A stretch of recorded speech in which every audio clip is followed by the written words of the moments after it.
Hello friends, welcome to Gyan for media and I am Kritika. Friends, आज हम लोग एक बहुत ही इम्पॉर्टेंट टेस्ट पेपर डिस्कस करने जा रहे हैं जो कि इग्नू के एमफिल पीएचडी एंट्रेंस टेस्ट का पेपर है 2019 में जो आया था। And this paper we are going to solve it for you and we will also discuss this paper कि जो आंसर्स हैं, ऑप्शंस हैं, वो आखिर ऐसे आंसर्स क्यों हैं, that we are going to discuss in this video. तो ना सिर्फ उन स्टूडेंट्स के लिए जो एमफिल या पीएचडी का एंट्रेंस इस बार देने वाले हैं इग्नू में या फिर और किसी भी यूनिवर्सिटी में अराउंड द कंट्री, उनके लिए ही ये वीडियो यूज़फुल नहीं है, बल्कि जो स्टूडेंट्स बीजे एमजे कोर्सेज में एनरोल होना चाहते हैं और डिफरेंट यूनिवर्सिटीज़ या इंस्टीट्यूशंस का एंट्रेंस एग्ज़ाम देंगे। आप में से बहुत लोगों ने मुझे जीमेल पे या फिर व्हाट्सएप के थ्रू बताया कि आपका इलाहाबाद यूनिवर्सिटी का, आईएमसी का, या फिर इग्नू का, लखनऊ में किसी यूनिवर्सिटी का, या डिफरेंट बिहार में पटना में किसी यूनिवर्सिटी का एंट्रेंस एग्जाम है फॉर बीजे एमजे और पीएचडी के लिए। तो आप चाहते थे कि हम उस पर कुछ क्वेश्चंस बनाएं, तो see these questions are going to help you, क्योंकि ये क्वेश्चंस ऑलरेडी आ चुके हैं इग्नू के एंट्रेंस टेस्ट में। और एक लेवल आपको पता चल जाएगा कि किस तरह के क्वेश्चंस पूछे जाते हैं एंट्रेंस एग्जाम में, क्या लेवल होता है इन क्वेश्चंस का और कहाँ से वो लोग कॉन्सेप्ट्स को पूछते हैं।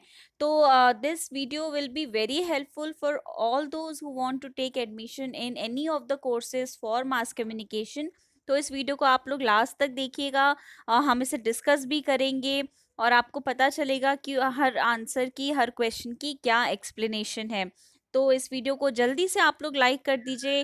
Don't forget to subscribe to Gyan for media. अगर आप चैनल पे नए हैं या आपने अब तक चैनल को सब्सक्राइब नहीं किया है तो please do subscribe it. And notified रहने के लिए you have to press the bell icon which is given on the right hand side of your screen. Also do share this video among your friends जो कि आपके साथ ही दूसरे entrance exams की तैयारी कर रहे हैं। So let's begin with this entrance test और the questionnaire for today. और क्योंकि काफ़ी क्वेश्चंस हैं तो मैं बहुत स्पीड में जल्दी जल्दी हम लोग इसे डिस्कस करेंगे। So let's begin with question one which says for calculating rank order correlation which data type is most suitable. So see, correlation coefficient जो है वो एक नॉन पैरामीट्रिक मेजर होता है of strength and direction of the association that basically exists between any two variables।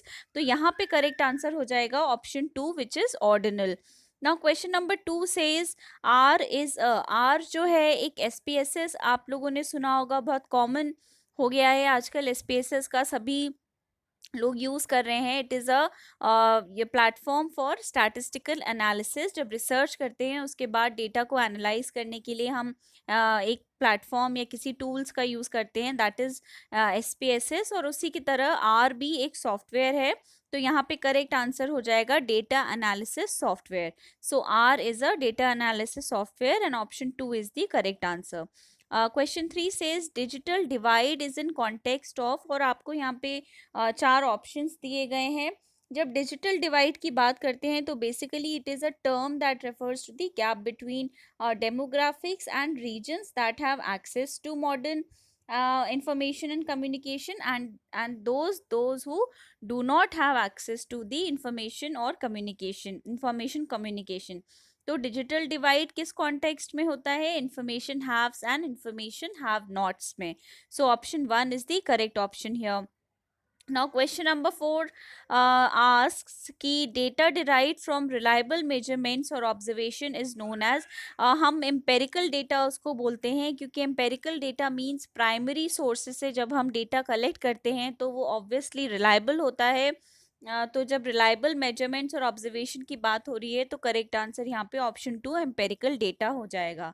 Now let's move on to the next question, question five, and it says arrange the units of computer memory in ascending order.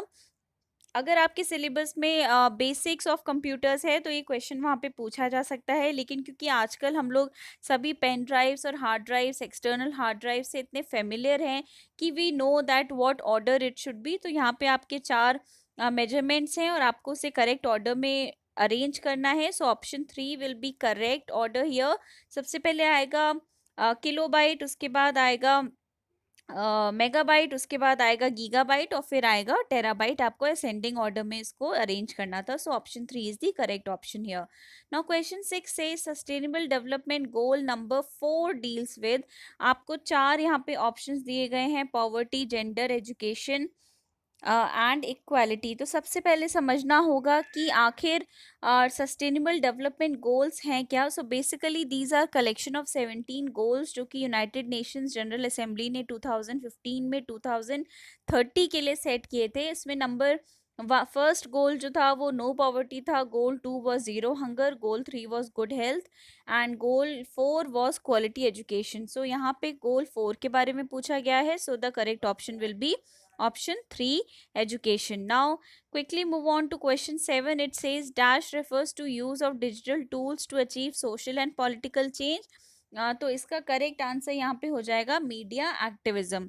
Now let's move on to next, and it says gaining knowledge about the way media institutions work and how they produce content is known as media and information literacy. ये नाम से ही आप suggest कर सकते हैं कि media literacy जो है it is ability to access और analyse and create media in variety of forms. तो यहाँ पे करेक्ट ऑप्शन हो जाएगा media and information literacy. Now question number 9 says oligopoly in media industry refers to. So basically oligopoly जो होती है वो एक मोनोपोली होती है छोटी इंडस्ट्रीज के लिए। तो यहाँ पे correct answer will be option 2. यहाँ पे सारे ऑप्शंस आप एक बार देख लीजिए, ऑप्शन 1 2 3 4. सेकेंड ऑप्शन यहाँ पे करेक्ट है, industry monopolised by small number of media companies. So option 2 is the correct option here. Now question 10 says which what is the purpose of pilot study in a research. तो pilot study friends हम लोग तब करते हैं जब कोई भी हम बड़ी स्टडी कंडक्ट करने जा रहे हो, उसके पहले हम एक छोटी स्टडी कंडक्ट करके देखते हैं to test the feasibility of the that big research that we are going to do, कि हमारे मेथड्स एंड टूल्स वगैरह सब ठीक हैं या नहीं, मेथडोलॉजी ठीक है या नहीं, इसलिए पायलट स्टडी कंडक्ट की जाती है. तो यहाँ पे सही ऑप्शन हो जाएगा option 1 to god suitability of conducting full study. So this will be the correct answer here. Now let's move on to next question, which is question number 11, and it says identify the theory whose core idea is that technology shapes the cause of human evolution. So direct question है, option 2 यहाँ पे correct है, technological determinism theory, ये this is the correct option here. Now question number 12 says in which communication setting transactional analysis is most suitable. So in interpersonal communication setting this is more suitable. So option 2 is the correct option here. Now usenet belongs to the period of first options हैं यहाँ पे आपके सामने, pre computer network, pre www network, pre sorry client network या फिर internet. तो use net जो है वो डब्ल्यू नेटवर्क के ऑलमोस्ट डिकेड पहले आया था और उस समय को बिलोंग करता है. So the correct answer will be option 2 pre W network. Now question number 14 says framing refers to the process by which media places information into frame, media places news story into frame, media places events into frame या फिर all of the above. तो यहाँ पे जो 3 option है वो बिल्कुल सही है. तो करेक्ट ऑप्शन आपका हो जाएगा option 4 all of the above. Now non-parametric test measure variables at option 1 ratio level, interval level, ordinal level या फिर नॉन कंडीशनल लेवल. तो यहाँ पे नॉन पैरामीट्रिक टेस्ट की जब हम बात करते हैं तो हम ऑर्डिनल और नॉमिनल स्केल की बात करते हैं, ऑर्डिनल और नॉमिनल लेवल की बात करते हैं. So the correct answer here will be ordinal level, which is option number 3. Now question 16 says who proposed ABX model of communication, and option 1 2 3 4 आपके सामने है. हम सबको पता है कि ABX मॉडल जो है वो न्यूकॉम्ब ने प्रपोज किया था. जो भी स्टूडेंट्स रिसर्च यानी कि PhD के लिए अप्लाई करेंगे ऑब्वियसली मास्टर्स करके आए होंगे, और जो मास्टर्स के लिए करेंगे वो ग्रेजुएशन करके आए होंगे मास कॉम में. तो ये बहुत ही डायरेक्ट क्वेश्चन है. ABX model of communication Newcomb ने दिया था. So option 4 will be the correct answer here. Now question 17 says term digital natives refers to people who have, थोड़ा सा कॉमन सेंस का क्वेश्चन है, बहुत ज़्यादा डिफिकल्ट नहीं है. अगर आपको इसका थ्योरी पार्ट नहीं आता है तो भी आप आराम से इसका आंसर दे सकते हैं. ऑप्शन 1 यहाँ पे करेक्ट है, inhabited the terrain from childhood, this will be the correct option here, option number 1. Now next question says Creative Commons CC gives license of.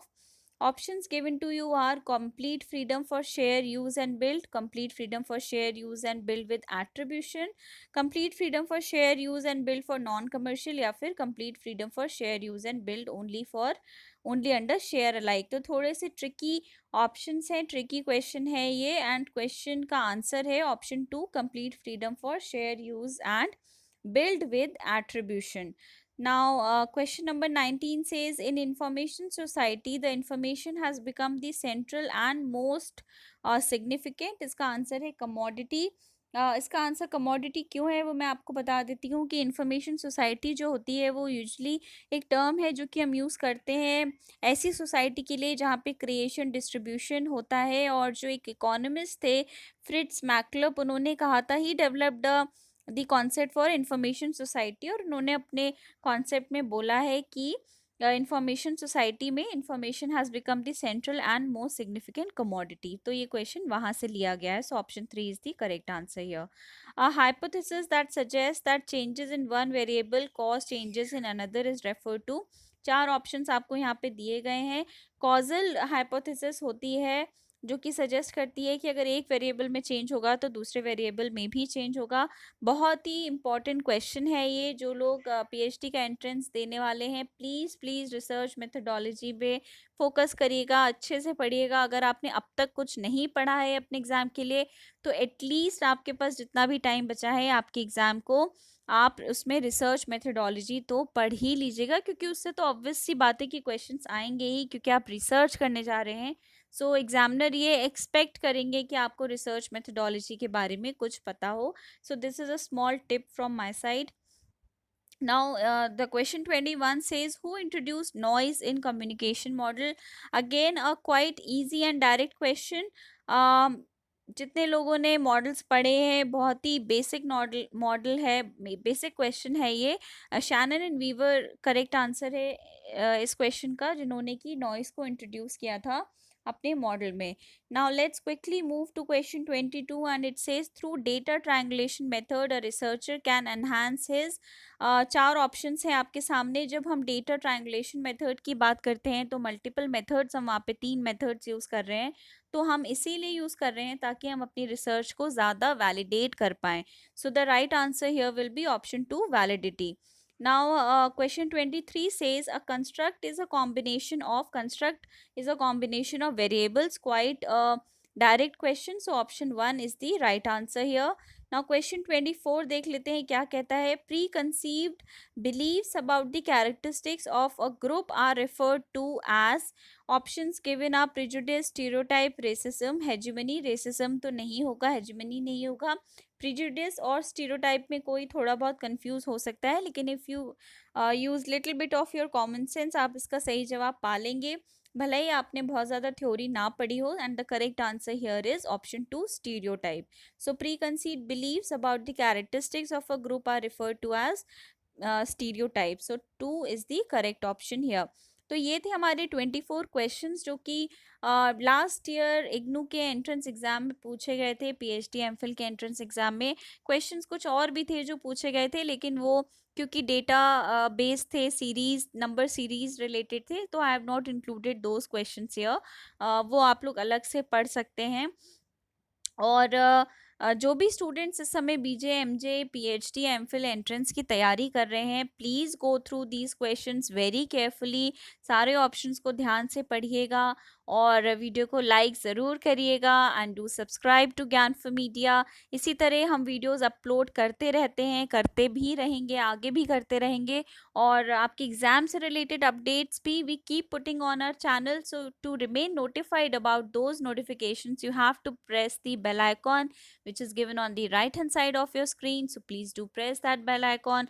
Also share the video और आप हमें Facebook पे follow भी कर सकते हैं, और करेंगे तो आप अपडेटेड रहेंगे हमारे about a quizzes, about a contest, about the updates that we keep putting on our Facebook page. So @Gyan for media पे आप हमें फॉलो करिए और व्हाट्सएप नंबर नीचे डिस्क्रिप्शन बॉक्स में दिया है, आप हमें अपनी क्वेरीज के लिए व्हाट्सएप कर सकते हैं। प्लीज़ डू नॉट कॉल, क्योंकि हम लोग के पास इतना समय नहीं होता है कि आपकी सारी कॉल्स ले पाएँ। So it's better that you put down your query in the through the WhatsApp, or we'll get back to you later. And also you can Gmail to us, canformedia@gmail.com. So till we upload our next video, I wish you all the best, and please do like the video.